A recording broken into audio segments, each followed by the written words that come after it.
Halo, kami dari kelompok 2 akan membahas terkait tugas proyek yang telah kami diskusikan sebagai pemenuhan tugas mata kuliah perkembangan peserta didik. Judul dalam pembahasan kali ini adalah meningkatkan kemampuan intelektual peserta didik melalui model pembelajaran kooperatif. Sebagai awal pengenalan mengenai model pembelajaran kooperatif, maka terlebih dahulu kita mengetahui apa itu pembelajaran kooperatif. Dikutip dari Sri Hayati dalam buku Belajar dan Pembelajaran Berbasis Cooperative Learning, bahwa pembelajaran kooperatif merupakan suatu model pembelajaran yang dilakukan dengan membentuk kelompok kecil yang anggotanya heterogen untuk bekerja sebagai sebuah tim dalam menyelesaikan masalah, tugas, atau mengerjakan sesuatu untuk mencapai tujuan bersama. Struktur tujuan kooperatif yaitu menciptakan suatu situasi bahwa tujuan pribadi dapat tercapai hanya apabila kelompok itu berhasil. Kemudian, bagaimanakah tujuan model pembelajaran kooperatif? Pertama, membantu pembelajar untuk mencapai hasil belajar optimal dan mengembangkan keterampilan sosial pembelajar atau peserta didik. Kedua, mengajarkan keterampilan bekerja sama dan berkolaborasi.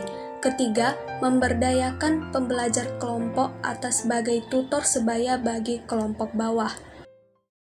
Apa saja manfaat diterapkannya model pembelajaran kooperatif bagi peserta didik? Pertama, meningkatkan hasil belajar pembelajar atau peserta didik. Kedua, meningkatkan hubungan antar kelompok. Dalam belajar kooperatif, dapat memberikan kesempatan kepada setiap peserta didik untuk berinteraksi dan beradaptasi dengan teman satu tim untuk mencerna materi pelajaran. Ketiga, meningkatkan rasa percaya diri dan motivasi belajar. Dalam belajar kooperatif dapat membina sifat kebersamaan, peduli satu sama lain dengan tenggang rasa, serta mempunyai rasa andil terhadap keberhasilan tim. Keempat, menumbuhkan realisasi atau perwujudan kebutuhan pembelajar untuk belajar berpikir. Maksudnya adalah dengan belajar kooperatif dapat diterapkan untuk berbagai materi ajar, seperti pemahaman yang rumit, pelaksanaan kajian proyek, dan latihan memecahkan masalah. Kelima, memadukan dan menerapkan pengetahuan dan keterampilan. Keenam, meningkatkan perilaku dan kehadiran di kelas. Adapun prinsip utama model pembelajaran kooperatif. Pertama, kesamaan tujuan. Tujuan yang sama pada pembelajar atau peserta didik dalam kelompok yakni membuat kegiatan belajar lebih kooperatif. Yang dimaksud dengan kooperatif dalam hal ini adalah adanya kerjasama maupun koordinasi yang baik. Kedua, ketergantungan positif. Beberapa pembelajar atau peserta didik direkrut sebagai anggota kelompok karena adanya hanya dapat berhasil jika anggota dapat bekerja sama. Ketergantungan antara individu masing-masing anggota kelompok dapat dilakukan dengan berbagai cara. Pertama, memberikan peranan khusus kepada anggota kelompok. Dengan cara ini, tiap individu memiliki tugas khusus dan kontribusi tiap kelompok diperlukan untuk melengkapi keberhasilan tugas. Kedua, membagi tugas menjadi sub-sub tugas. Artinya, setiap anggota kelompok diberi subtugas yang diperlukan untuk melengkapi keberhasilan tugas. Ketiga, menilai kelompok sebagai satu kesatuan yang terdiri dari beberapa individu. Di sini, peserta didik dapat bekerja berpasangan dengan penilaian dilakukan pada masing-masing individu. Keempat, menciptakan situasi fantasi dalam kelompok. Hal inilah yang menjadi kelompok bekerja sama untuk membangun kekuatan imajinatif dengan aturan yang ditetapkan oleh situasi. Dari pembahasan sebelumnya, muncul sebuah pertanyaan. Pembelajaran kooperatif sekilas mirip dengan belajar kelompok. Namun, ternyata ada perbedaan di antara keduanya. Belajar kooperatif memiliki model dan teknik dalam pelaksanaannya, serta struktur, jumlah dan teknik pun tertentu. Sedangkan belajar kelompok hanya memiliki satu model, yaitu Beberapa siswa tergabung dalam satu kelompok serta memilih satu cara, yaitu menyelesaikan tugas tertentu bersama-sama. Selain itu, belajar kooperatif dapat mengaktifkan semua anggota kelompok untuk berperan serta dalam menyelesaikan tugas tertentu, sehingga hal ini dapat menggalang potensi sosialisasi di antara anggota kelompok.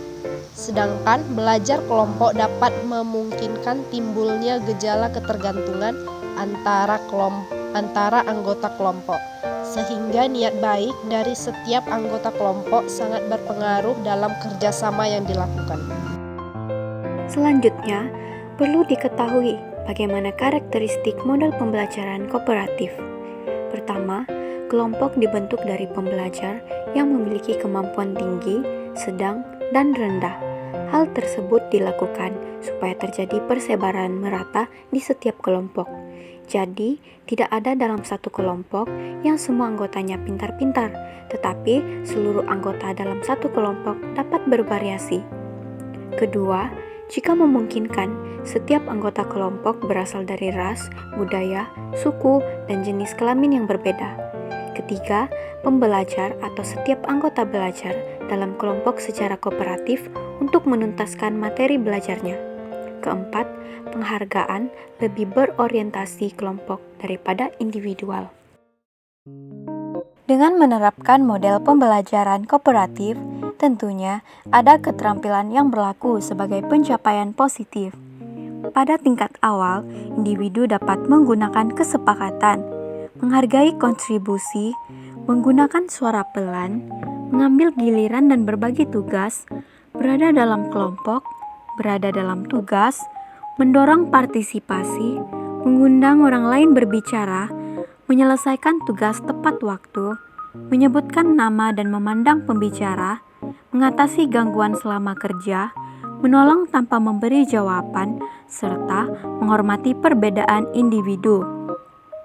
Pada tingkat menengah, individu dapat menunjukkan penghargaan dan simpati, menggunakan pesan saya, mengungkapkan tidak setuju dengan cara yang dapat diterima, mendengarkan dengan aktif, bertanya, membuat ringkasan, menafsirkan, mengatur dan mengorganisir, memeriksa secara ketepatan, menerima tanggung jawab, menggunakan kesabaran, serta tetap tenang dalam menghadapi atau mengerjakan tugasnya.